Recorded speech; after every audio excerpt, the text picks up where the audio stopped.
Olá! Começa agora mais uma transmissão ao vivo de Tutameia, sempre trazendo para você um personagem que nos ajude a compreender melhor o Brasil, a história do Brasil, os movimentos populares no Brasil, para que a gente possa atuar melhor, viver melhor, agir melhor nessa nossa pátria tão querida. Ela é Eleonora. Ele é o Rodolfo. E eles são os nossos convidados de hoje, Aurélio, Conceição, Leni, que a Eleonora já vai apresentar com mais detalhes para você.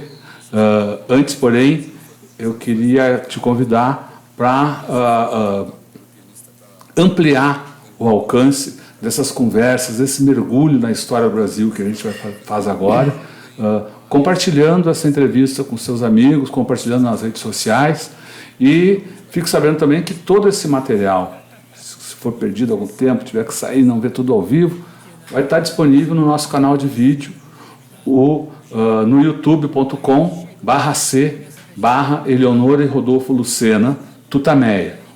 O Tutameia é escrito com letras maiúsculas. Nosso trabalho fica ancorado no site Tutameia, tutameia.jor.br. Eleonora. Bom, boa tarde, muito obrigada por você ter vindo aqui no nosso estúdio caseiro, Aurélio, Conceição, Leni. A gente está aqui hoje para falar de um momento muito importante na história do Brasil, pouco conhecido, que é o momento, ainda na ditadura militar, das lutas populares. O Aurélio e a Conceição lideraram aí o movimento contra a caristia. O Aurélio depois foi eleito deputado federal, também tem uma trajetória muito legal que a gente vai conhecer hoje. Metalúrgico, atuou na pastoral operária, nas comunidades eclesiais de base, com a Conceição. Então, eles têm muito a nos contar hoje sobre como é que era lutar, né, contra a ditadura nesse período tão difícil, né, e reunir milhares de pessoas, como a gente teve há exatos 40 anos, né, na segunda-feira. A gente entrevistou aqui a Irma Passoni. Então, há exatos 40 anos, né, no dia 27 de agosto, se completaram 40 anos de que esse pessoal aqui reuniu 20 mil pessoas na Praça da Sé. A gente tem até aqui uma foto para mostrar, né, dessa manifestação monstro que aconteceu, e a gente quer entender como foi possível organizar isso, né, como era a mobilização naquele momento. Mas primeiro vamos perguntar para o Aurélio. Conta um pouco a sua história, Aurélio. Como é que você entrou nessa luta? Você é do interior de São Paulo. Conta um pouco da sua vida. A minha história é uma história muito simples. Eu não tenho grandes problemas. Eu sou um camponês criado no Cabo da Enxada mesmo, na época em que não existia mecanização. Então, o instrumento principal de trabalho era a enxada. E eu trabalhei na roça até os 23 anos. Você nasceu quando e onde? Eu sou natural de um pequeno município ao lado de Birigui, chamado Bilac. Eu nasci no dia 31 de julho de 39. De Bilac nós mudamos. Meu pai tinha uma pequena propriedade que era insuficiente para a família, que nós somos uma família muito grande. Nós somos em 14 irmãos. E então ele queria mais terras, porque a terra que ele tinha não era suficiente. Ele vendeu a propriedade dele e comprou uma propriedade maior num local onde a terra era mais barata, que era Sertão, na região de Santa Fé do Sul. Em Santa Fé do Sul, nós mudamos para lá em 1946, 47, por aí, não sei precisamente por aí. E nós fomos lá desbravar o sertão de Santa Fé, e eu fiquei até 1963 trabalhando em Santa Fé do Sul. Em 1963, eu terminou o ensino básico, não tinha mais o que estudar em Santa Fé, e eu fui obrigado a sair de Santa Fé para continuar os estudos. E, a princípio, eu queria fazer agronomia, depois não deu certo, porque a agronomia era período integral, não dava. E aí, como era muito ligado à igreja, não sei se foi por bem ou por mal, mas o padre acabou me convencendo que eu devia de entrar para o seminário. Certo? Então, eu fui para o seminário da Arquidiocese de Ribeirão Preto, que era em Brodowski. Ele estava localizado em Brodowski.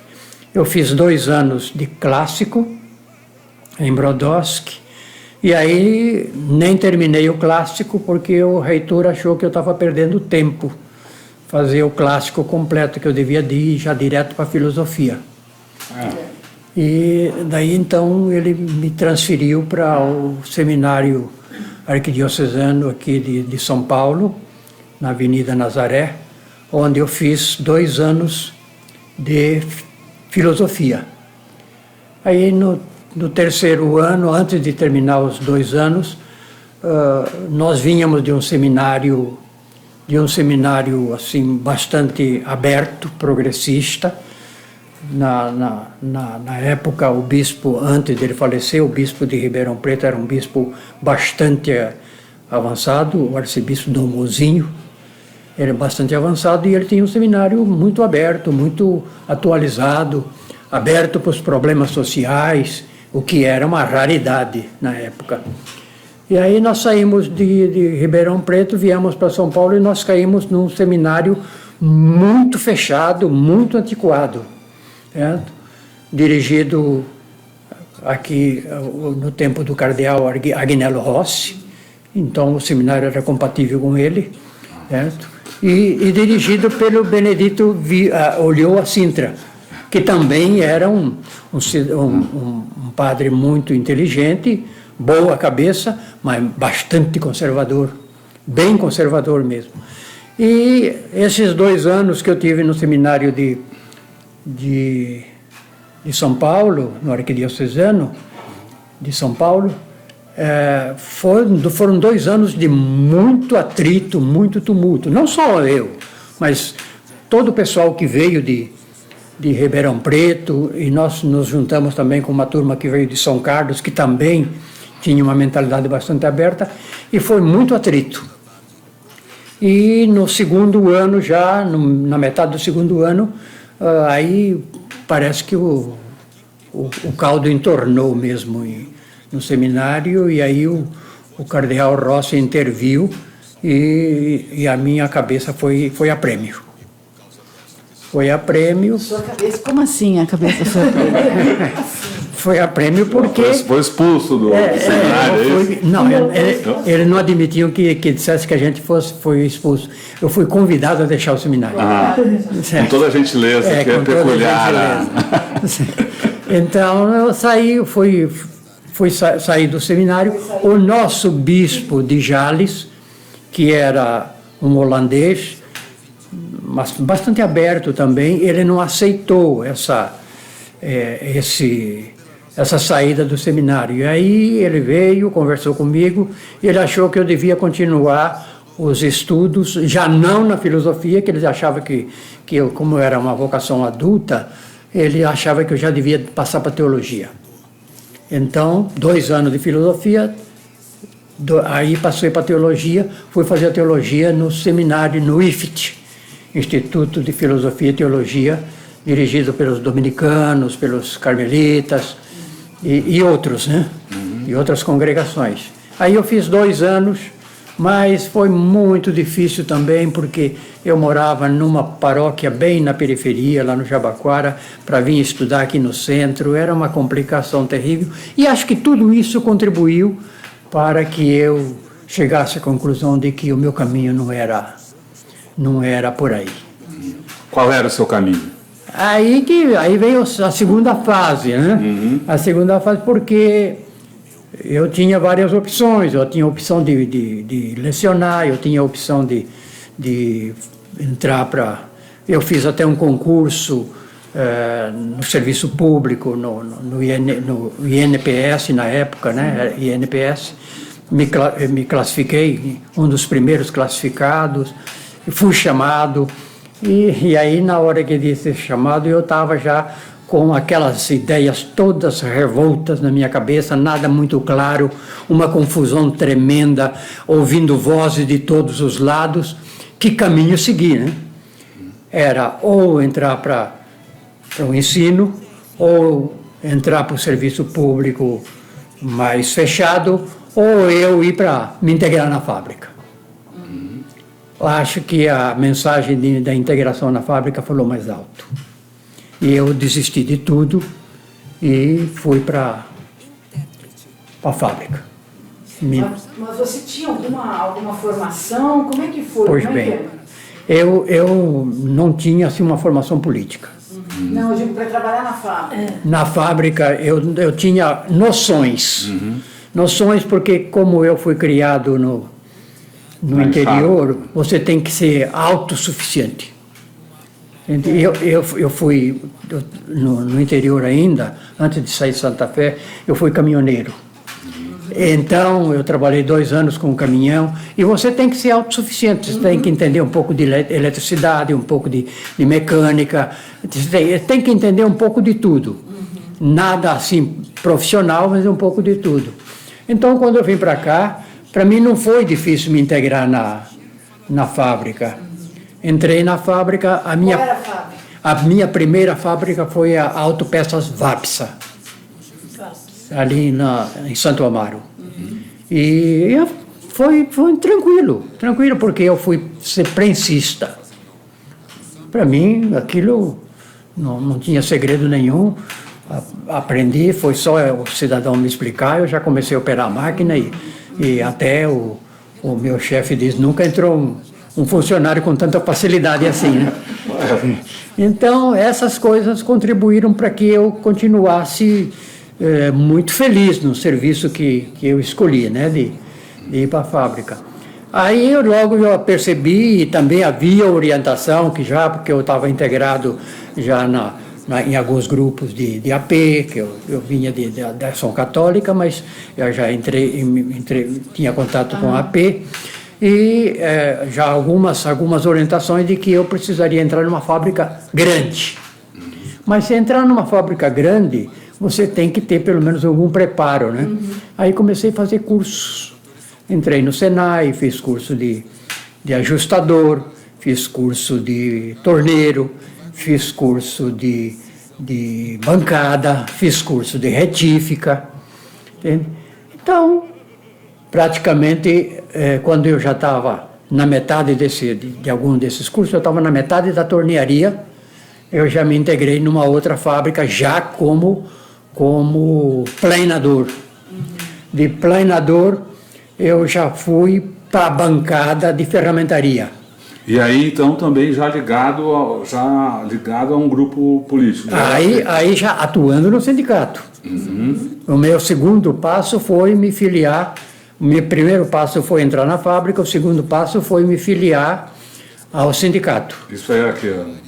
Isso foi 68, 69, 70, por aí. Acho que foi 68, não é, Conceição? Entende? Em 67 eu já conhecia a Conceição na paróquia onde eu fiquei hospedado, entende? Então ela já a partir daí ela já conhece bastante da minha vida, certo? Então, atuando no sindicato, atuando na fábrica, atuando na AP, certo? Nós começamos a desenvolver o nosso trabalho. Me integrei no grupo de oposição sindical aos sindicatos metalúrgicos de São Paulo. Já era o Joaquinzão naquela Era o Joaquinzão. Pior do que o Joaquinzão era o seu vice-presidente, que era o Orlando Malvese, que era o homem forte da ditadura militar. Era o homem que entregava todo mundo. Certo? Não existe mais, acho que ele foi em bom tempo. Certo? Então nós entramos no grupo, o grupo fazia parte do grupo da oposição. Eu destaco apenas os principais, que era um grupo grande, mas eu destaco o Valdemar Rossi, né? Destaco o Antônio Flores, destaco o Pereirinha, são todos elementos que atuavam, destaco o Santo Dias, certo? São todos elementos que atuavam na oposição. Essa oposição... Também vindos, alguns desses que o senhor citou, da militância católica. Ou da... Valdemar Rossi. O Flores era do antigo PCzão, entende? Mas o Valdemar... O Santo Dias era da igreja também, né? Mas o Valdemar Rossi era a expressão máxima da ação católica, da pastoral operária, né? Ele era a representação máxima do movimento operário católico, né? Aurélio, nessa época que você está lembrando, teve a greve aqui de Osasco com uma repressão muito forte. Você lembra de ter acompanhado esses movimentos? O que você lembra dessas lutas sindicais, por exemplo, na greve de Osasco? O 1º de maio também, né? O 1º de maio, quer dizer, vocês, depois dessa greve, pelo que se lê, houve uma repressão muito forte aos sindicatos. Sim. E aí, como é que vocês enfrentaram essa situação? A greve de Osasco, a gente não teve participação porque nós estávamos no início, foi 68, né? 68, então eu estava me integrando. Então eu não tive muita participação. Acompanhei, evidentemente que acompanhei. Conheci muito bem um dos dirigentes da greve, que a Conceição também conheceu até, mas eu não acompanhei mais de perto. No 1º de maio, aqui da Praça da Sé, sim, aí eu estava presente, onde o Abreu Sodré foi apedrejado, né? Então foram acontecimentos assim que eu estava no início, mas já comecei a participar. Na Praça da Sé eu fiz parte do movimento aí. Agora, da greve de Osasco, claro, eu tenho todos os detalhes, o acompanhamento, assim como da de Betim também, né? Sim. Que foi no mesmo período, né? Foi, de Contagem. Exatamente, Contagem, né? Foi no mesmo período. Vital Nolasco, que veio de lá nesse momento também de Contagem, né? Então, a gente tem, assim, esses detalhes, mas não tivemos participação direta. Tivemos indireta.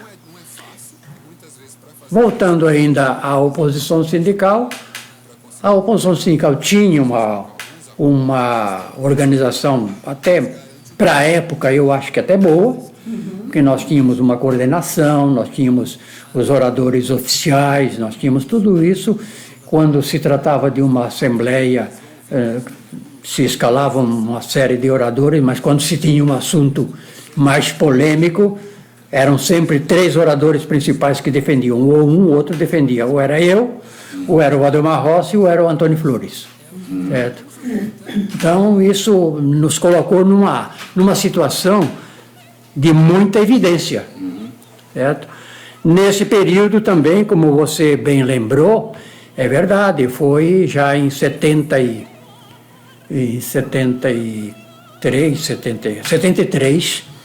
houve uma devassa já no sindicato aí dos metalúrgicos de prisões, né? Porque até aí era uma prisão aqui, uma prisão lá, meio assim, sabe, meio na surdina, eles já iam pegando, entende? Já houve vários, acho que umas 4 ou 5 prisões do pessoal da oposição sindical. Em 73, em dezembro de 73, é que eles pegaram, já pegaram o Valdemar Rossi, pegaram o Flores, pegaram o Pereirinha, e eu não pegaram porque escapou. Saí pela tangente. E em janeiro de 74, já eles pegaram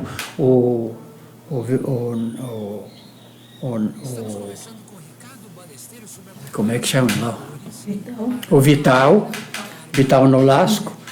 E em fevereiro, eles descobriram onde eu trabalhava, e na época eu já estava, como a orientação era estar numa fábrica maior, eu já estava numa multinacional, eu estava na Rolamento Scheffler, certo? Nessa alemã, Rolamento Scheffler, e eles descobriram onde eu estava trabalhando e eu fui obrigado a abandonar o emprego, certo? Eu só fui preso em setembro, mas porque eu caí para uma semi-clandestinidade. Em setembro de 74. 74. E você foi preso no DOI-CODE? Fui preso pelo DOI-CODE. Foi preso e torturado lá? Opa! Não te digo que com prazer, mas com tristeza eu fui torturado, sim. Então, em 74, nós ficamos de fevereiro até julho, mais ou menos. Aí, nesse período, nós já estávamos casados, certo? Porque em 68 a gente só se conhecia. Em 67 a gente se conheceu, e em 68, em 71 a gente se casou, né? Em 71 a gente se casou. Nesse período a gente já estava casado e nós já tínhamos os 2 filhos já. Puxa, Conceição, que situação, hein? Você viveu isso? Isso é muito duro para você, criança pequena. Mas como estávamos juntos, a gente foi obrigado a sair de casa, né? Mas a gente ficou sempre junto, em casa de amigos, né? Que deram muito apoio. Foi difícil, claro que foi, mas a gente contou com muito apoio. Então deu para superar e estamos aqui, né? Nesse período foi muito difícil, porque nós tínhamos o Marco Aurélio, que já era um pouquinho maior, mas a Leni era de colo ainda, né? E nós só conseguimos permanecer de fevereiro até julho, mais ou menos foi julho por aí, né, que nós voltamos para casa. Julho, agosto, por aí. Nós só conseguimos graças ao apoio de muitos amigos e da igreja. Como eu sempre fui ligado à igreja, eu nunca me desliguei da igreja, mas foi um período meio traumático, porque a gente ficava uma semana, 15 dias no local, aí a gente já era orientação, a gente tinha que mudar de local. Então era um período muito... Criança pequena. E com criança, mais difícil ainda. E sem liberdade, né?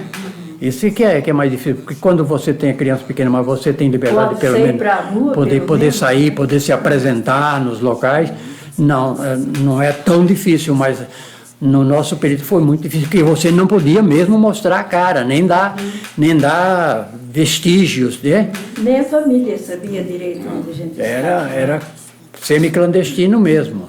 Antes da gente seguir ainda falar um pouco do período da prisão, o pessoal está perguntando aqui da tortura.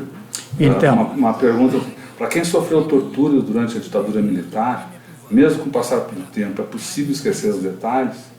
Ou eles voltam em algum momento? Não, nós já estamos quase com 80 anos e eu vou morrer com isto na cabeça. Isso você não esquece. Não esquece, não. Eu fui sequestrado na minha casa, porque nós tomamos a decisão de, olha, nós temos o controle de tudo que já se passou no DOI-CODE. Nós sabemos os dados que eles têm e os dados que eles não têm.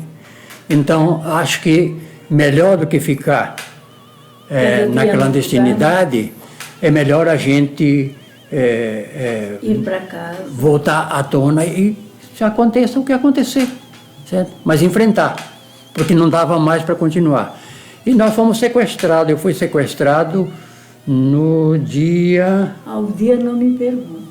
Foi no dia do teu aniversário. 13. Na véspera do teu aniversário. Foi 11 ou foi 13? Foi 11 ou foi 13? Porque o inquérito policial fala 11. Sei que foi muito próximo do aniversário dela. Pronto, foi a referência é isso aí. Estávamos em casa, eles encostaram com a veraneio e abordaram, já entraram em casa, já me pegaram, me colocaram na veraneio e fui direto para a Rua Tutóia. Eu sei que eu fui para a Rua Tutóia porque eu só fui encapuzado em frente ao Detran, quando o Detran era lá no Ibirapuera. Aí eu reconheci e falei, então eu já vou para a Tutóia mesmo, já vi que eles pegaram o caminho, logo em seguida eles deixaram a 23 de maio e falei, a Tutóia. E eu entrei, na tortura era mais ou menos, eu entrei no DOI-CODE eram mais ou menos umas 11h30, meia-noite, por aí, e eu já fui direto para a sala de tortura. Não teve muita conversa, não, fui direto. E aí eu fiquei na tortura até a tarde do dia seguinte, direto. Direto. E daí eu passei por tudo que é o que se pode dizer que é tortura, né? Desde a tortura psicológica, a palmatória, o choque elétrico, o cigarro aceso, entende? O afogamento, o pau de arara, certo? Que eu não recomendo para ninguém, não. Não recomendo para ninguém. É duro de suportar. E você só suporta, é como a gente diz, uma das maneiras de você suportar melhor é gritar. É urrar, como a gente diz. A gente não grita, a gente urra, né? E urra porque a dor é forte, o sofrimento é grande. Então são essas coisas, isso eu não vou esquecer nunca, certo? E tem mais um detalhe, eu entrei na tortura e eu fui torturado sem capuz, porque eles me tiraram, assim que eu entrei na tortura, eles me tiraram o capuz. Então se eu visse hoje os torturadores, acredito que já devem ter morrido e não fazem falta nenhuma aqui. Mas se eu os visse hoje, eu os reconheceria todos, certo?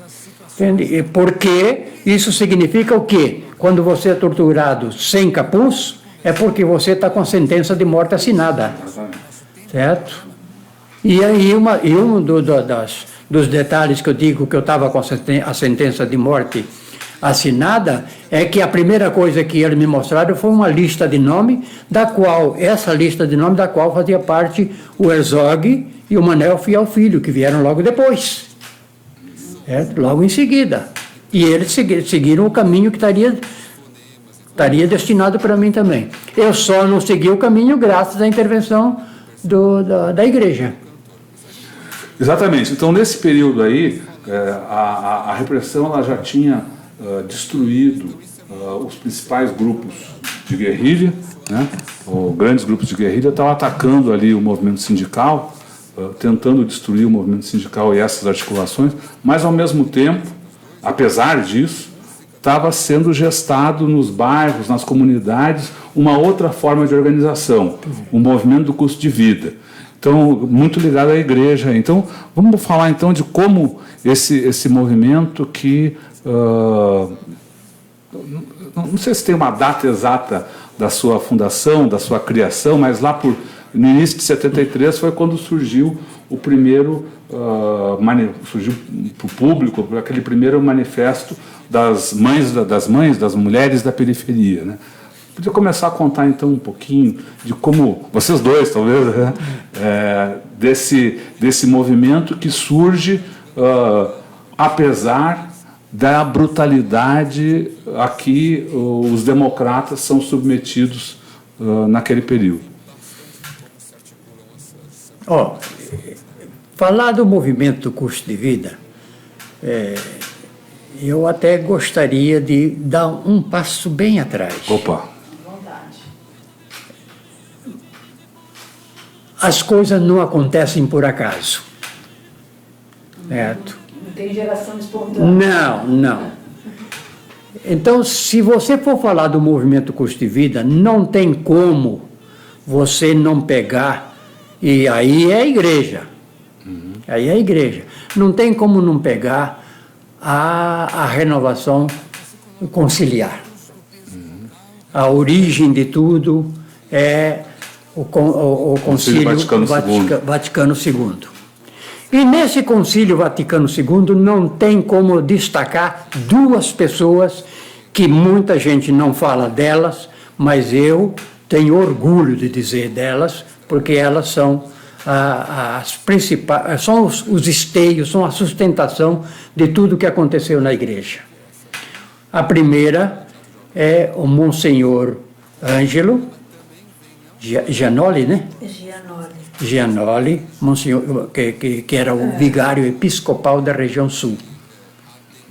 Que era um homem, não era um homem de grande destaque, era um homem muito humilde, bem modesto, que quase não aparecia, mas que te dava a liberdade de atuar e te apoiava nas lutas da igreja.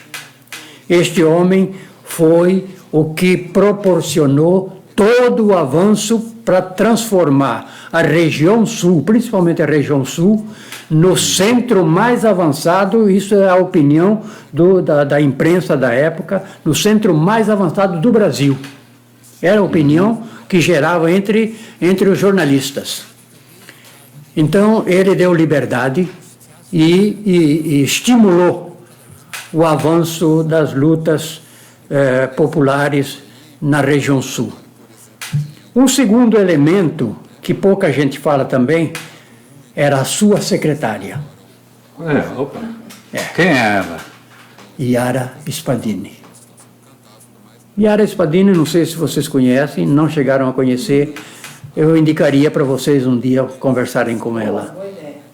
Yara Spadini, ela era assistente social e ela então começou, começou ela e o padre Dario, né? Mas base, eu digo os esteios, as pessoas principais. O grupo era maior, mas que era a sustentação era Yara Spadini, o Júlio Vicini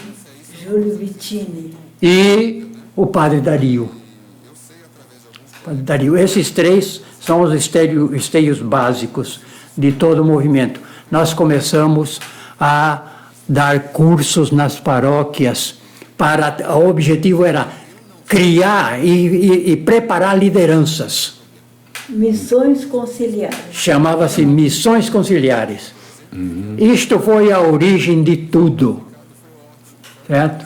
Os clubes de mães já existiam na igreja, no estilo tradicional, entende? Mas eles ganharam o novo impulso foi a partir de algo novo, eu diria, a partir do tempero.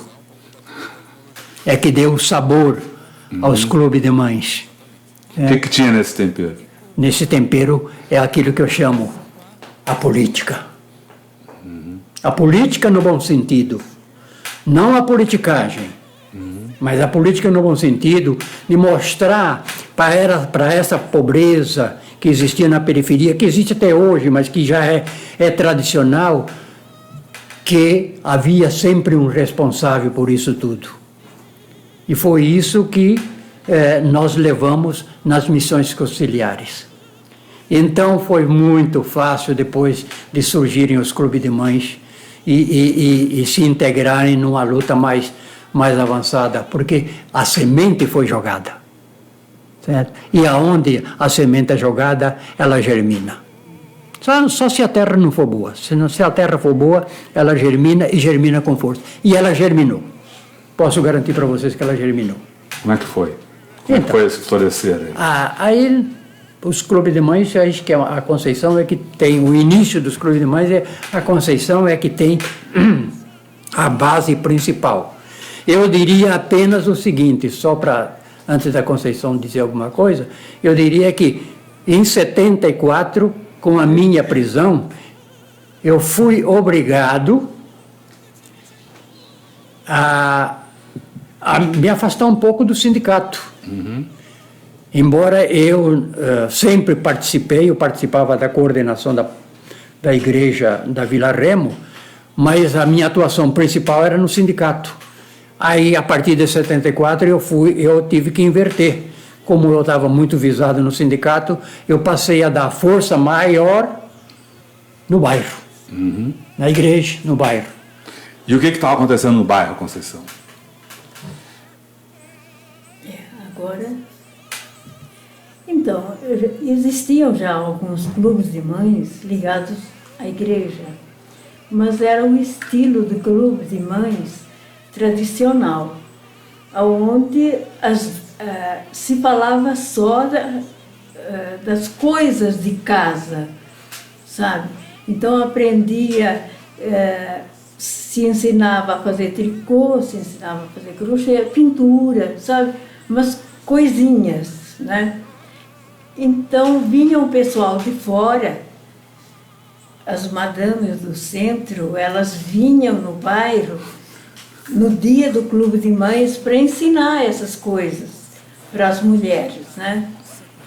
E a gente começou a participar, mas não só a gente, muitas mulheres, né? Começamos a ver que aquilo não ia levar a nada, né? Que precisava alguma coisa a mais. Fazer tricô, né? E não era só isso. E a gente decidiu, então, de organizar grupos de clubes de mães que fossem diferentes. Que a gente conversasse sobre política, sobre os problemas do bairro, porque... Principalmente, né, Conceição, dos problemas do bairro, né? Não se tem um posto de saúde no bairro, por que não se tem uma creche, por que a escola tem que ser de latão e não uma escola decente. De alvenaria. E começamos por aí, né? E isso não só num bairro, mas se formaram grupos em vários bairros. Então, quem estava disposto, daquele clube de mães, quem estava disposto a ir no bairro vizinho, quem conhecia gente lá, né, para formar um grupo mais no bairro vizinho. E foi assim que a gente conseguiu, naquela época, mais de 100 grupos de clubes de mães ali naquela área. E esses clubes de mães se animavam e prosperavam, né? Porque ao tempo que a gente ia discutindo, ia conseguindo alguma coisa. Junto com as autoridades da época, se conseguia ir até a prefeitura para conseguir a feira livre que não tinha no bairro, que era longe, que o pessoal tinha que fazer a feira. E começamos conseguindo pequenas coisas, né? E o pessoal se animou. Da feira foi para a creche. A luta por creche foi uma luta assim, desenvolvida também pelos clubes de mães. Né? A Vilu, né, Aurélia? Sim, a Vilu. A Irma. Era uma assistente a Irma social. A Irma, né? A Irma tem um papel assim também muito importante nesses clubes de mães, nessa mudança, né, dos clubes de mães. Mas o movimento de luta por creche, que virou também um movimento, ele era formado, né, pelos clubes de mães. E esses, como eu diria, a gente conseguiu formar uma coordenação desses clubes de mães, que se reunia no Colégio Santíssima Trindade uma vez por mês. E era nessa coordenação que se decidia quem ia em tal lugar reivindicar a creche, porque não era ir só e pedir, era ficar lá toda semana, se possível, todo mês, para que a creche saísse, né? Que não era só ir lá e pedir e depois ficar esperando, sabe? Pressão tem que... É a cobrança mesmo. A cobrança, né? Vai ficar mobilizado sempre. Sim, constante. E aí foi das creches. A primeira foi construída, isso animou muito, né? Outras depois vieram. Da luta de creche se passou para a escola. Foram construídas várias escolas na área, inclusive a do nosso bairro, né? Foi construída no Parque Figueira Grande. E foi aumentando, e a luta foi indo até que chegou. Bom, e agora? Né? A coordenação se reunia e a gente não achava mais alguma coisa assim que pudesse unir tudo o que estava acontecendo. Né? Porque aí já se viu que não era, o problema não era que a gente não ia pedir, mas as coisas não aconteciam como deviam acontecer. Quer dizer, naquele bairro existia. Então, por que não existe em outros bairros também? Né? E a gente começou a ver, então, que isso era um problema, não era ali daquela região, era um problema político mesmo, né? Era um problema político. Então, tinha que ter alguma coisa que aqueles bairros que já conseguiram a creche, que já conseguiram isso, que continuassem lutando por outras coisas. E foi aí que se chegou, então, ao custo de vida, né? Que o pessoal, claro que nos bairros as coisas são ainda mais caras do que no centro, né? Então a gente começou a perceber que que a gente deveria de ter uma bandeira que unisse todo esse pessoal que já conseguiu o que pediu, mas que agora estava ainda com problemas de coisas maiores, né? E surgiu então o problema do congelamento dos preços, né? Agora vocês usavam como instrumento fazer uma lista, acompanhar os preços mesmo, né? Mobilizavam os... Não precisava nem fazer lista, as pessoas chegavam e falavam, nossa, mas como as coisas aumentaram? O salário não aumenta e o custo de vida cada semana, cada mês está aumentando. Isso era uma reclamação direta. Então, o que precisaria, né? Sei lá, fazer alguma coisa para que os preços, pelo menos dos alimentos de primeira necessidade, fossem congelados. E foi por aí que começou, né? Eu acho que é aí que a gente se pensou, então, em fazer uma carta, né? Aí a Irma funcionou muito bem, fazer essa carta. E daí partiu para o movimento do custo de vida. Não sei se vocês perceberam daquilo que eu disse no início. Quer dizer, a importância das missões conciliares foi exatamente isso. Porque você já tinha referência em todos os bairros onde passou a missão conciliar. Você tinha lideranças já preparadas. Tinha pessoa que se não aprenderam tudo, mas estava com a cabeça aberta. E a cabeça aberta é fácil você colocar ideias novas. Certo? Então, antes de se iniciar o problema dos clubes de mães, mais engajados na questão política, você pode ver, apareceram uma imensidade. O Clube de Mães era o primeiro passo que se instalava no bairro, né? Isso eu sei porque, embora eu estivesse atuando mais no sindicato, mas eu estava acompanhando porque eu estava junto com ela. O primeiro passo era o Clube de Mães, mas junto com o Clube de Mães, aí aparecia a luta por transporte coletivo. Sim. Junto com o Clube de Mães apareciam o problema da saúde, os postos de saúde, que em cada um se formava uma comissão para ir e reivindicar. Nos postos de saúde aparecia a necessidade da creche, vai lá mais uma outra comissão para reivindicar a creche, e da creche vai a feira livre, entende? Até que já mais na frente, a grande mesmo luta, porque não sei se vocês têm informação disso, mas neste período, até 83, do Rio Pinheiro para lá, não existia um palmo de água encanada, de cano de água encanada, e nem de esgoto. Toda a população daquela região tomavam água contaminada, porque era de poço e junto com o poço tinha fossa. Entende? Então, esta foi a última e grande luta reivindicatória que o movimento travou. E nós fomos vitoriosos. Quer dizer, praticamente tudo que tem aí na cidade, na creche, água encanada, esgoto, posto de saúde, tudo foi fruto de conquista. Tudo passou por aí. Tudo foi resultado dessa luta. Foi resultado de uma luta. E de uma luta que não é só o movimento do custo de vida, mas porque aí, nessas lutas, era maior do que o movimento do custo de vida.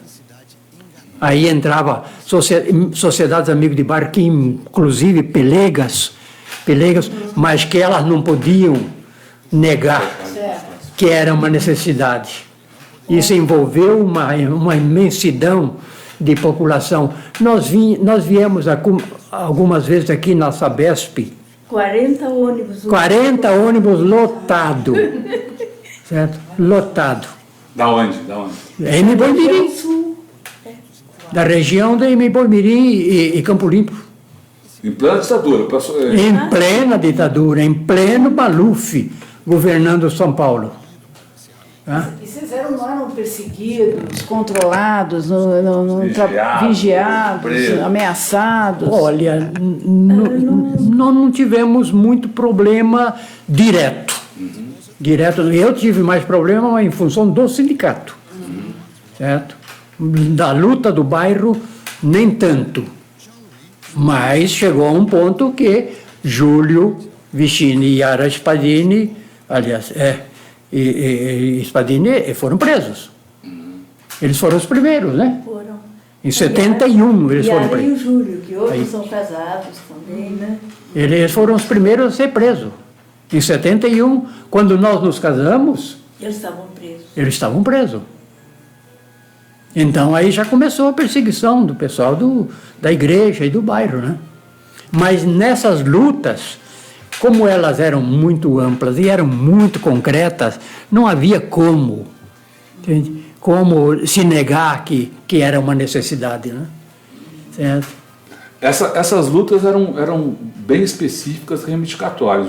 A luta do custo de Sim. vida é que ganha, tem um outro caráter, e ela, em vez de chegar em vez de levar as pessoas para um local específico para reivindicar, cria as grandes mobilizações. Né? Antes de chegar à mobilização da Sé, a manifestação da Sé, vocês fizeram várias mobilizações muito importantes. Podia falar um pouco delas, aí, do Colégio Santa Maria, do Colégio Arquidiocesano, e como é que chegaram a essas manifestações? Nós tínhamos, os primeiros passos foram dados pelos clubes de mães em si, que foram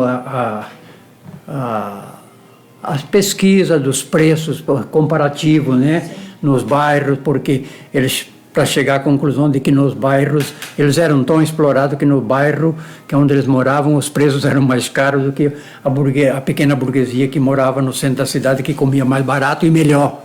Entendeu? Tinha um salário maior. E tinha um salário maior, comia do melhor e pagava menos. E eles tinham um salário menor, comiam do pior e pagavam mais. Esse foi o primeiro passo. Mas um dia estava lá uma pequena, não era a coordenação toda, né, Conceição? Em casa estavam lá discutindo isso, estava a Irma Passoni, e eu intervi e disse, olha gente, eu acho que está na hora de dar um passo adiante. Esse movimento, esses clubes de mães precisam de um ingrediente a mais. E o ingrediente a mais é você tem que politizar isso.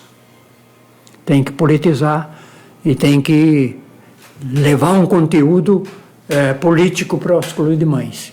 E aí, então, a discussão começou e aí foi aí que surgiu a primeira carta. A primeira carta, ela foi redigida na sala da nossa casinha, que era uma casinha modesta lá no bairro da Figueira Grande. E aí se começou, entende? Essa primeira carta, ela acabou tendo seu ápice na Assembleia do Santa Maria, né? Colégio Santa Maria. Do Colégio Santa Maria. Que fica em que bairro? Que fica lá na região sul, Interlagos. Um pouco antes de chegar a Interlagos ali. Entendeu? Então, quer dizer, foi feita essa carta foi levada para alguns políticos. Já, foi lida nas igrejas. Foi lida nas igrejas. Algumas. Nas igrejas, foi alguns políticos. Horácio Ortiz, que leu aqui na Assembleia, né? Sim. Certo? Já na época, isso foi em 74, né? 75, já o Ayrton Soares já era deputado, né? Aquele outro, não me lembro mais o nome dele, aquele companheiro do Ayrton Soares. Então, eles já começaram... O Greenhalgh. Era, né? Não, mas não era o Greenhalgh, né? Era o companheiro do Greenhalgh e do Ayrton Soares, que foi deputado. Mas então vocês percebem que o movimento dos clubes de mães, que ganharam essa dimensão da começar a politizar, já teve um primeiro resultado, que foi a Assembleia do Colégio Santa Maria, onde inclusive os políticos já começaram a participar. E aí muita gente já começa, mas começa político, mas não. Ela pergunta, houve choque entre a política institucional e a política, digamos, sindical que os clubes de mães faziam? Não, sindical. A política reivindicatória. Não houve, não sei se a Conceição, acho que concorda comigo, não houve. Pelo contrário, é isso que eu digo, um movimento, quando é um movimento de massa, entende? Você tem que ter uma coordenação firme, mas você não pode impedir que quem quiser participar que entre, certo? Esse é o grande segredo de um movimento de massa. Certo? Um movimento de massa não é um movimento revolucionário. E se ele não é um movimento revolucionário, cabe todo mundo. Você concorda que é preciso congelar os preços? Então entra aqui. Você concorda que é preciso lutar pela melhoria do bairro? Então entra aqui. Você concorda que é preciso eleger bons deputados? Então entra aqui.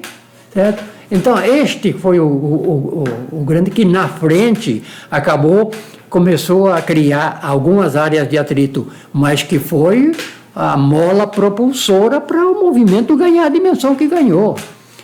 Nós não teríamos conseguido, porque logo depois veio o arquidiocesano, que aí já foi o abaixo-assinado. Uhum.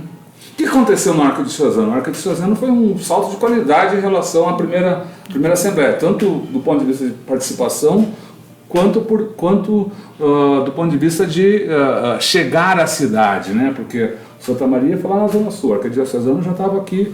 Já foi mais no centro, né? Mais no centro, chegando. Claro. Então, quando aconteceu, o que aconteceu na Assembleia e o peso dela para o movimento?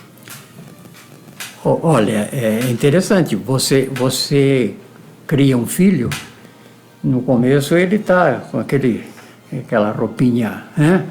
Curtinha, um shortinho e tal, né?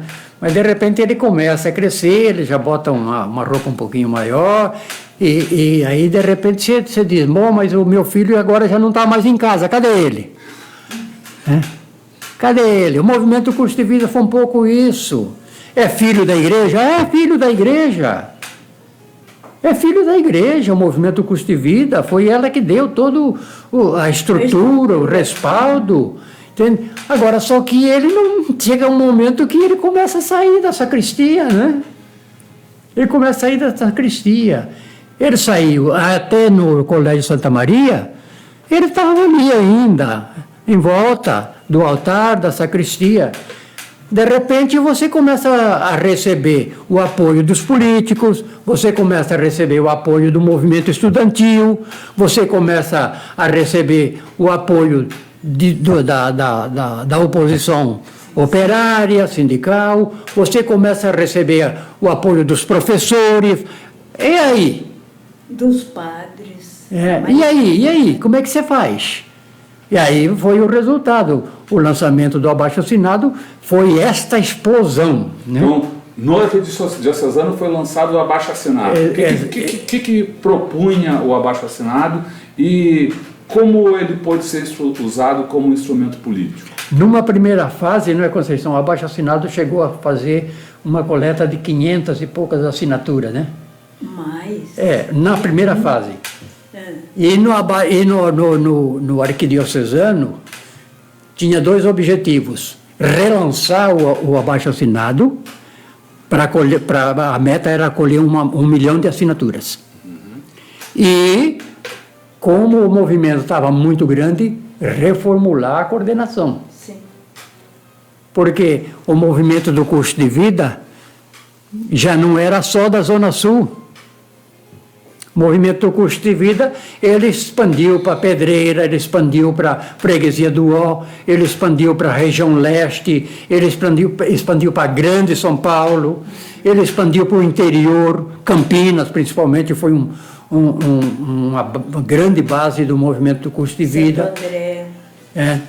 Para Grande São Paulo, principalmente no interior, Marília, São José do Rio Preto, Ribeirão Preto, entende? Aqui, lá, como é que chama lá? No oeste, lá no canto lá, Presidente Prudente. Entende? Então foi. Aí você não tem mais como controlar. Então, coisas assim que começaram os primeiros atritos foi aí. Você tem que ampliar a coordenação, porque você tem um movimento do custo de vida muito forte na região leste e você não tem nenhum representante na coordenação, como é que faz? Não é? Você tem um movimento do custo de vida na freguesia do Ó e você não tem nenhum representante, como é que faz? Entende? Então foi preciso reformular a coordenação, ampliar, nem reformular, ampliar a coordenação. E o arquidiocesano foi exatamente isso. 1 milhão, a meta era 1 milhão de assinaturas e uma coordenação ampliada. Certo? E nessa coordenação ampliada havia representação de todos, tinha representação de todos os bairros, onde existia o movimento do custo de vida, onde o abaixo-assinado penetrou, você tem que ter um representante. Certo? Então, são os grandes pilares. Santa Maria está saindo da saia da mãe. Arquidiocesano está se tornando adulto, não é? E depois... E a Praça da Sé? A Praça da Sé que foi... Então, a Praça da Sé que é o mote aí, né? O gancho, vamos botar umas fotos aí, o mote dessa nossa conversa, porque é um ato que fez no último dia 27 de agosto, 40 anos, uma das maiores mobilizações de massa naquele período, enfrentando a ditadura militar, foi um movimento, um marco na luta popular, na luta por democracia, na luta contra a ditadura. Então vamos contar agora, aí tem aí as fotos, o pessoal na frente da a Praça da Sé, a Praça Central, o pessoal na frente da Catedral da Sé, os polícias, os soldados com cachorro. Essa foto é da Nair Benedito, que nós estamos isso. E, enfim, vamos contar agora a história desse grande momento aí. Aí acho que os clubes de mães têm muito o que contar também, né? Porque vocês fizeram os contatos principais aqui, foram vocês que fizeram, né? Aí acho que entrou todo mundo. Todo mundo dos clubes de mães era responsável por convidar pessoas, né? Para o grande dia da Praça da Sé. E isso foi feito assim, muito consciente de que precisava juntar muita gente. Então se alugaram ônibus, né? Mas só um detalhe, a Praça da Sé foi exatamente a data em que foi estipulada para entregar o abaixo-assinado, assim que completasse 1 milhão de assinaturas, entregar esse abaixo-assinado, porque quando no arquidiocesano já estava muito próximo de 1 milhão, certo? Entregar. E aí é que começou a preparação, né? Vai, continua. Mas, então, é interessante, nós fizemos uma menção antes de que o movimento não havia sido reprimido ainda. Bom, só que agora, já na hora de entregar 1 milhão de assinaturas, já começou a haver repressão, né? A primeira foi a Yara, que foi presa, e o Júlio, e agora, na hora do ato da Sé, entende? Eles não reprimiram diretamente, mas já começaram a reprimir. Houve várias tentativas de prisões lá na coleta de assinatura. Sim. Na Praça da Sé, no Largo 13, né? No Largo 13 houve várias tentativas já de a coleta de assinaturas era em praça pública. Em praça pública. Era. além daquela de casa em casa. Um grupos de que? 5, 6, 10 ou mais? Ou menos? Como é que era? Se decidia, vamos em tal lugar. Na Praça da Sé, por exemplo, né? Então ia um grupo, nunca ia ninguém sozinho. Era um grupo não 5 ou 10, demais, só que cada 5, 4 ou 5 ficava num lugar. Numa esquina, né? Ficava num lugar onde passava bastante gente. Então, se vai para Santo Amaro, então vai um grupo grande, mas lá se subdivide, fica em cada 4 ou 5 fica num lugar diferente, né? E foi sempre assim.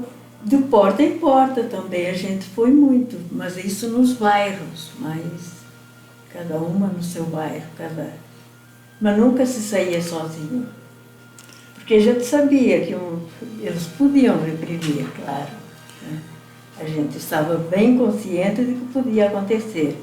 E teve, por exemplo, no centro, aquela tentativa de prisão do Arnaldo. Uhum. Né? Ele estava recolhendo assim, nós estávamos um grupinho de 3, né?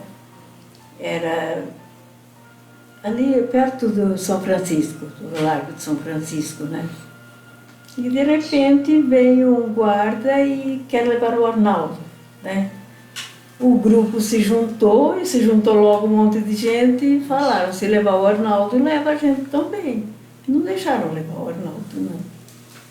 Então o pessoal estava assim também preparado para o que pudesse acontecer. Nunca aconteceu nada mais sério, não. Sim. E na coleta das assinaturas. Na coleta das assinaturas. E na preparação da grande assembleia da Praça da Sé, nós só não conseguimos mais gente porque nós fomos bloqueados. Nós tivemos o Paulo Egídio Martins, que era o governador na época, ele tentou bloquear o nosso movimento. No dia que nós marcamos o ato, ele também marcou um ato para juntar as sociedades amigos de bairro, que era uma maneira de esvaziar o nosso movimento. E realmente ele conseguiu esvaziar um pouco, porque a nossa previsão era de 40 mil, certo? Nós, no ato da Sociedade Amigos de Bairro, eles levaram comida, bebida, sorteios de prêmios, música profissional, certo? Então, evidentemente que desviou muita gente que iria para o ato da Sé, que foi para o encontro da Sociedade Amigos de Bairro. E não foi só isso. Nós tivemos bloqueio na Castelo Branco. Bloqueio aos ônibus. Os ônibus que não conseguiram chegar até a Praça da Sé. Nós tivemos bloqueio na Anhanguera e nós tivemos bloqueio na Dutra. Certo? Então, nós não conseguimos atingir as 40 mil pessoas porque houve repressão. Houve o bloqueio. Mas a previsão nossa era de juntar 40 mil pessoas. E olha, eu vou dizer uma coisa para vocês, em plena ditadura, você juntar 40 mil pessoas numa praça, não é de se brincar. Eu digo para vocês, se o movimento do custo de vida não surtiu mais efeito, é porque a repressão agiu. Mas ele foi um grande ato desencadeador da luta contra a ditadura militar. Ele desencadeou, ele abriu as portas, entende? Ele arrebentou o trinco da porta e abriu. E foi do movimento do custo de vida que surgiram as grandes greves, dos operários, e que surgiu a grande luta das diretas já, e que surgiu, depois, em seguida, a luta da anistia. Se não diretamente, indiretamente, na base, está aí o movimento custo de vida mostrando que é possível romper a repressão da ditadura com o movimento de massa. Bem popular, né? Bem, movimento de massa. Essa é a crítica que eu digo quando se desencadeou a luta do foco na cidade, o foco urbano. Não é por aí. Porque aí a repressão reprime com muita facilidade. O movimento de massa é muito difícil de ser reprimido. E este foi o grande mérito do movimento Custo de Vida, foi mostrar o caminho.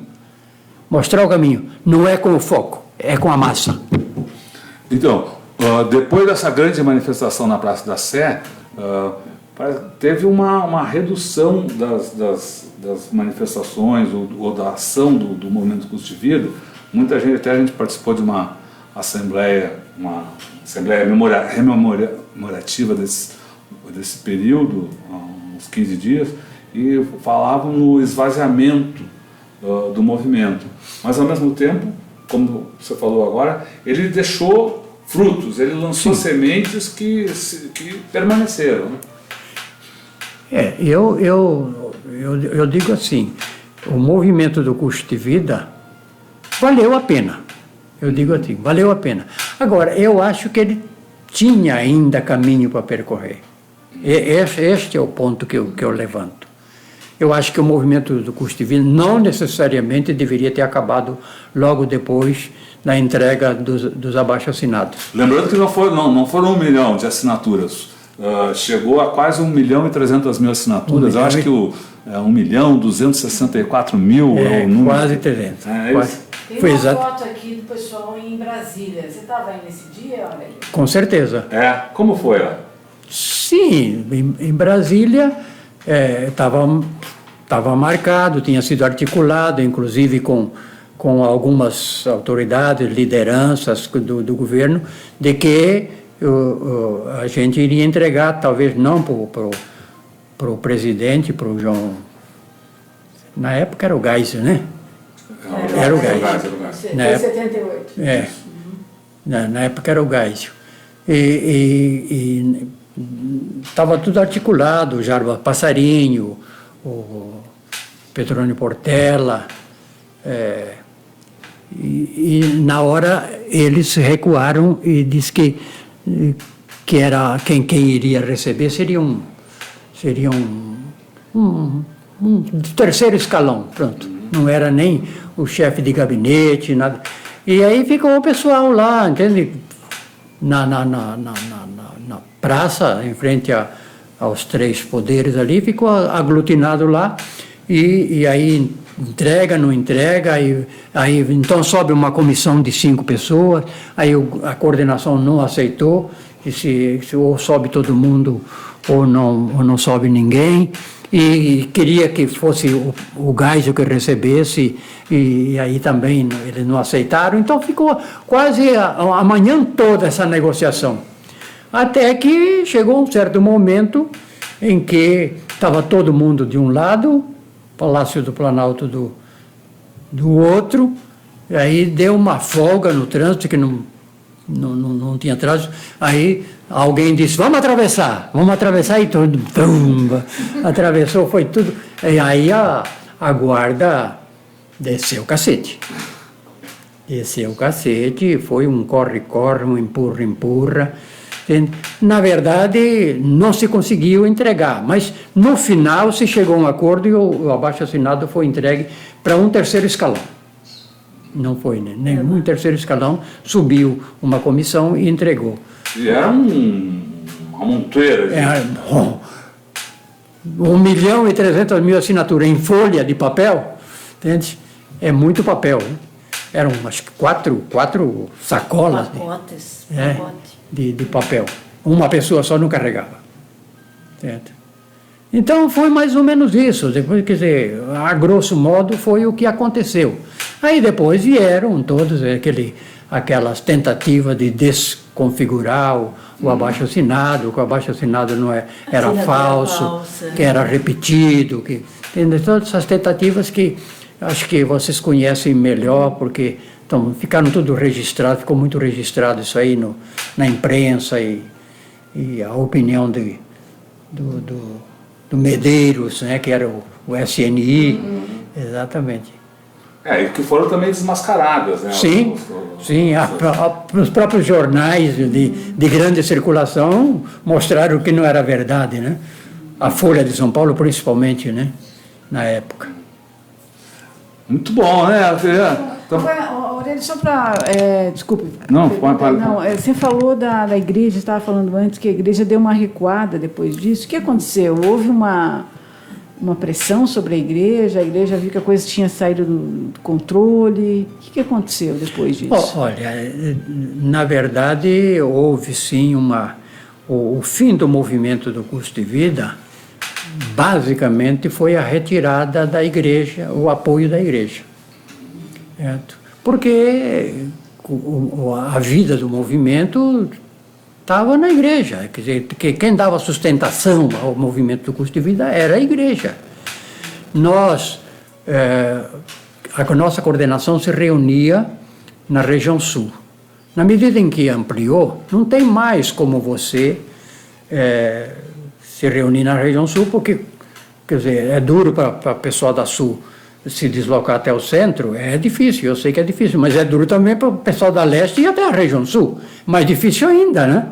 Então nós tomamos uma decisão de levar a coordenação para o centro, para facilitar para todo mundo, não fica na casa de ninguém, mas facilita para todo mundo.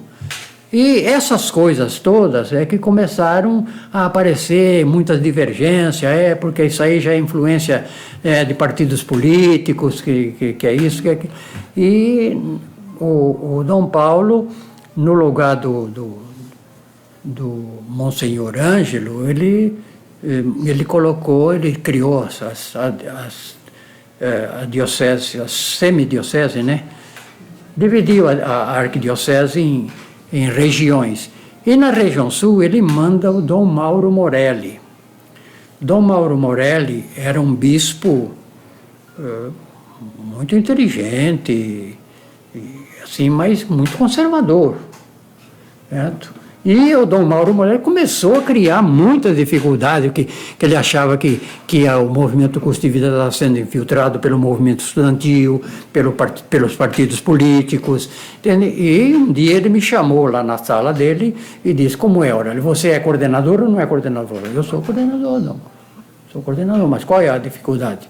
A dificuldade é que o movimento do custo de vida virou político. Eu falei: não é verdade isso. Que tem política, tem, mas não virou. Entende? Eu disse: e o dia que eu não conseguir coordenar o movimento custo de vida, Dom Mauro, não precisa o senhor me cobrar, eu venho aqui e entrego a coordenação. Bom, mas isso foi o começo. Depois ele aceitou as minhas explicações, mas logo em seguida nós nos reunimos no centro da cidade. Mas nos reunimos aonde? Nos reunimos lá no Largo São Bento, na Consolação, na dependência da igreja, que era quem tinha os locais disponíveis. Esses locais começaram a fechar as portas. Aí começou a ficar difícil para a gente. Tivemos que cair para o sindicato. Eu não quis ir para o sindicato dos metalúrgicos, embora eles ofereceram, né? Mas fomos para um sindicato que mais nos apoiavam, né? Que eram os jornalistas. Os sindicatos que nos apoiavam eram os jornalistas, os professores e os padeiros, né? Entende? Os padeiros não tinham grande estrutura, mas o jornalista tinha, e era bem centralizado. E nós passamos a atuar no sindicato dos jornalistas. Então, este foi o grande detonador do fim do movimento custo de vida. Quer dizer, na medida em que a igreja foi se retirando, principalmente na região sul, que era o forte do movimento custo de vida. O movimento custo de vida até avançou um pouco mais na leste, graças ao apoio do Dom Angélico. Isso que eu digo sempre, se o Dom Paulo, em vez de mandar o Dom Angélico para leste, tivesse mandado para sul, o movimento tinha andado muito mais.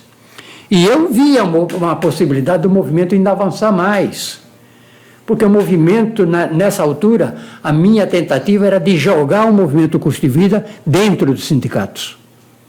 Fiz um esforço muito grande de jogar o movimento Custo de Vida dentro dos sindicatos. Só que eu encontrei dificuldades. Eu não consegui.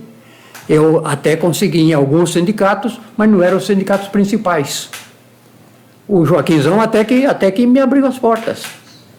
Mas ficava meio distoante, né? O Joaquinzão, com o movimento Custo de Vida, né? Ficava meio distoante. Embora eu não acho que seria problema, não.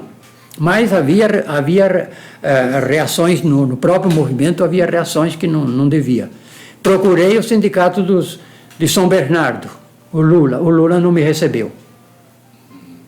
O Lula não me recebeu, por incrível que pareça, não é o Lula de hoje, era o Lula da época. O da época não me recebeu. Entende? Então, foi difícil você jogar o movimento do custo de vida dentro do sindicato, embora a oposição sindical tenha levado o abaixo-assinado para dentro das fábricas, tenha ajudado na coleta, mas estruturalmente jogar o movimento do custo de vida no sindicato, e eu via uma possibilidade de você até, num futuro próximo, você deflagrar uma greve geral com a ajuda, com a força do movimento sindical. Se o movimento não tivesse fracassado antes da hora. Eu acho que ele morreu antes da hora. Entende? Mas deixou filhotes. Deixou cria. Deixou cria. Sim, graças a Deus deixou cria. Valeu a pena. Digo para vocês que valeu a pena. Entende?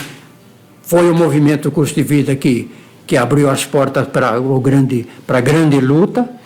Foi o movimento Custo de Vida que mostrou para as bases populares que é possível participar inclusive da luta parlamentar, e eu e Irma somos uma prova disso, de que é possível você, apesar de todo um regime fechado de opressão, é possível você atuar.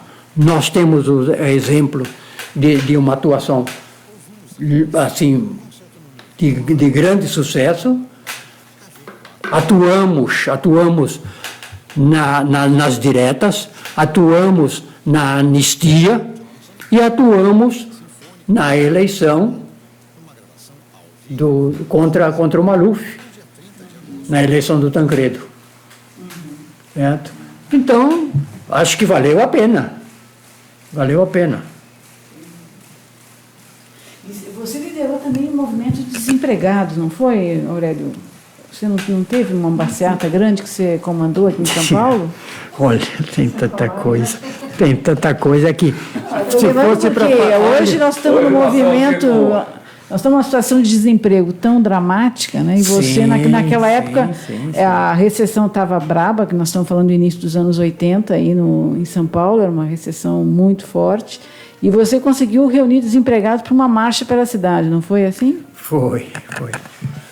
Olha, não só do desempregado, além do abaixo-assinado, do movimento Custo de Vida, nós atuamos em várias frentes. Né? Nós atuamos na luta por moradia.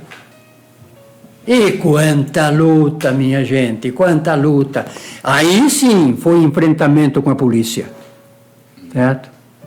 Na invasão do Itaipu. Itupu,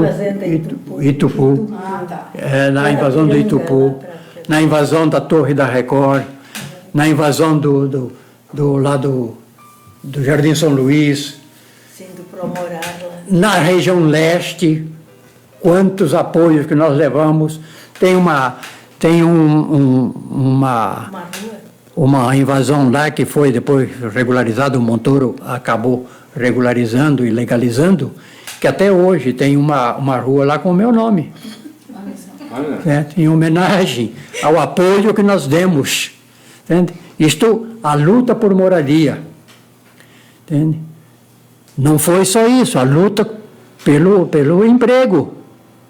O meu comitê, na Vitor Manzini, era o ponto de encontro dos desempregados. O ponto de encontro dos empregados. Nós tínhamos toda a pouca estrutura que nós tínhamos, nós colocamos à disposição dos operários. Entende? Para o movimento operário na região sul, o meu mandato foi uma alavanca. Certo? Tudo era resolvido no meu comitê. E aí, um dia, atrás do meu comitê, tinha lá uma fábrica de refresco, né? Que sucos. E apareceu lá uma placa, admite-se. E você sabe o que aconteceu? Juntou tanta gente atrás dessas vagas ali naquele refresco. E, claro, eles pegaram a carteira de meia dúzia de pessoas, porque não havia uma vaga para todo mundo. E esse pessoal, revoltado, vieram todos para o meu comitê. E do meu comitê eles desceram e fizeram uma passeata até o Largo 13. E do Largo 13, o cordão engrossou tanto que começaram os saques. E foi lojas saqueadas, foi um quebra-quebra, e polícia descendo o cacete. Esse movimento evoluiu até que se organizou uma marcha até o Palácio dos Bandeirantes. E com toda a repressão do lado, chegou no Palácio dos Bandeirantes e o Montoro não quis receber, que só recebia uma comissão. E não teve grandes problemas, porque mas até você organizar essa comissão tal, demorou um pouco e a massa, já impaciente, derrubou as grades do Palácio dos Bandeirantes. Entende? Tal era a insatisfação que havia nessa população. E eu lá dentro do palácio conversando com o Montoro. E isso tudo acontecendo lá fora. Entende? Essas coisas, né? Que me parece que na época assim a gente não dava muita importância, mas hoje você começa a avaliar e você diz, olha o que nós fizemos. Olha o que nós fizemos. Entende? Como abrimos as portas. Não é? A mesma coisa no movimento sindical. Entende? A luta contra o Joaquinzão foi em 83, né? 82, 83, não me recordo bem. Nós queríamos montar uma chapa de oposição ao Joaquinzão. E aí havia já umas divergências no movimento de oposição sindical e eu quis entrar na chapa. E eu reivindiquei um cargo na chapa de secretário-geral. Falou, não, presidência eu não quero, mas secretário-geral eu queria. E eu fui vetado, porque havia uns grupos radicais na oposição sindical que diziam que o fato de eu ser parlamentar, eu tirava voto da chapa. Falei, tá bom, então, se vocês acham que tira, então eu fico de fora. Aí eu falei, só que eu vou jogar, eu quero jogar também. Se vocês não deixam eu jogar no seu time, eu vou jogar no meu. Aí montamos a nossa chapa. A chapa 1 era do Joaquinzão, a chapa 2 era da oposição sindical, a chapa 3 era minha. E fui jogar. Chegou na metade da campanha, sabe qual foi a avaliação que o Joaquinzão fez? Ele fez uma avaliação seguinte, e eles tinham todo o domínio da categoria. Ele disse, se a gente for para o segundo turno com a chapa 3, nós vamos ter dificuldade de vencer. Porque eu dividi a base dele. Porque eu coloquei na minha chapa elementos de aposentados, eu coloquei na minha chapa elementos da base principal dele, eu coloquei na minha chapa E aí o Joaquinzão foi obrigado a virar a metralhadora para o meu lado. Porque diz, eu quero o segundo turno com a chapa 2, com o Rossi, não com o Aurélio. E nós acabamos perdendo. É claro que com a artilharia do Joaquinzão não se brinca, né? Mas tudo isso graças a um mandato. A um mandato que eu recebi dessas lutas. Certo? Então eu digo, valeu a pena. Assim como valeu a pena a luta pela anistia. Eu fui o grande aliado do Teotônio Vilela. Percorremos este país inteiro, entende? Visitando presídios e ouvindo os presos políticos do país inteiro. Entende? Foi o grande trabalho que nós fizemos na luta pela anistia. Sei. É o pouco que fizemos. Acho que a gente, nessa entrevista, fizemos aqui um mergulho na história do Brasil, na história das lutas populares, na história dos movimentos populares. A gente conversa aqui agora com o Aurélio Pérez, Conceição Pérez, a Leni, a filha deles, também está aqui com a gente. A gente vai encerrando agora, mas antes eu queria perguntar, se vocês não querem deixar, qual é a mensagem, com toda essa, já inspirado aí por todo esse mergulho na história, que mensagem vocês deixam para o povo de hoje, para o povo que está nos assistindo, para o Brasil de hoje? Olha, a mensagem que eu gostaria, parafraseando aí a Rede Globo, né, que o Brasil que eu espero, embora eu não goste disso, mas eu vou usar isso aí, eu diria que a história, ela não é nunca construída em linha reta. A história ela é construída de altos e baixos. Infelizmente, nós estamos num período de baixa. Eu lamento que isso tenha acontecido, gostaria que não tivesse acontecido, mas aconteceu. E o que eu deixaria aqui para esta geração que está aí, para esta juventude, principalmente para a juventude, é que se preparem, porque dias piores ainda virão. E é preciso estar preparado para fazer a história levantar a cabeça e subir no pico. Entende? É preciso que nos preparemos para batalhas duras, porque não será de graça. Assim como nós enfrentamos batalhas duras no passado, a geração agora que vem, que se preparem para batalhas duras para o futuro, para melhorar este país. Porque este país não é o país da pobreza. É o país das elites. E nós precisamos transformar este país no país de todos, e não é de todos. Isto é que eu chamo a atenção. Conceição, Leni, foi dito tudo. A luta precisa continuar. Ela não acabou aqui. Ela tem que continuar. Então, o que a gente pede para essa juventude que está aí, continua a nossa luta, que vai em frente. Que se inspire, né? Sei lá, que ache métodos diferentes, mas que se inspire. Que vai em frente. Muito legal. Então, agradecendo aí a participação de todos, eu queria lembrar a você que todo esse material fica disponível no nosso canal de vídeo, no youtube.com/c/Eleonora e Rodolfo Lucena Tutameia, ou se ficar mais fácil, é só entrar no YouTube e botar Tutameia, que chega lá no nosso canal, e no site, o tutameia.jor.br. Com isso, a gente se encaminha para o nosso bordão de encerramento, né?